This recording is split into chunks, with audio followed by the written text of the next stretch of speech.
Hi, I'm McClean. I'm the founder of Flow Group and GreenLine Conversations. And this podcast has grown out of the chaos that's been thrust upon us.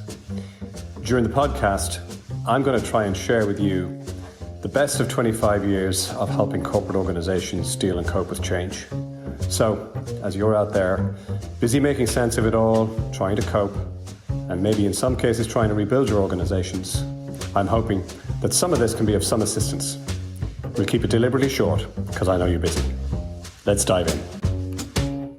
There are two aspects to the current pandemic that are coalescing and have an implication for leadership.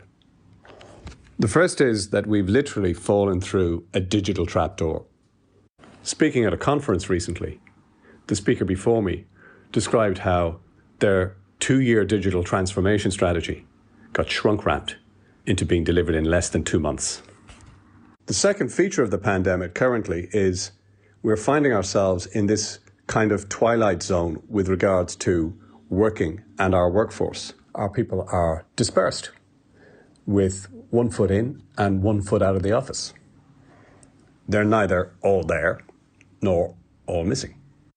This combination of the digital trapdoor and the dispersal of our people simultaneously calls into question the implication for culture.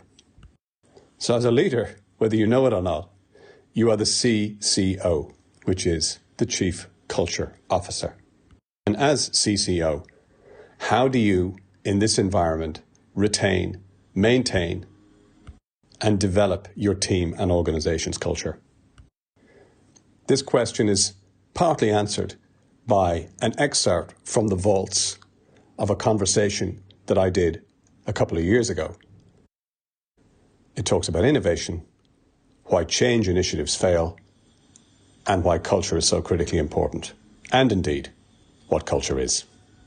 Sometimes people think of it through the technical lens of research and development and technology, and you need to be innovating constantly in those spaces. But does that mean that you don't need to be innovative in any space? So it really is change or die, adapt or die.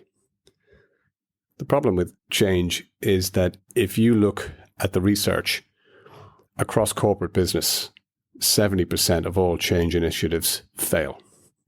So when you put all of that together and you realize that the speed of change is absolute, innovation isn't a luxury, it's a necessity, but 70% of organizational change initiatives fail, you have to look at what is it that causes that to happen.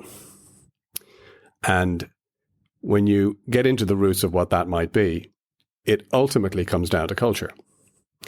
And if you want to change an organization's culture, one of my favorite definitions of this is the biggest obstacle to changing an organization's culture is the organization's culture.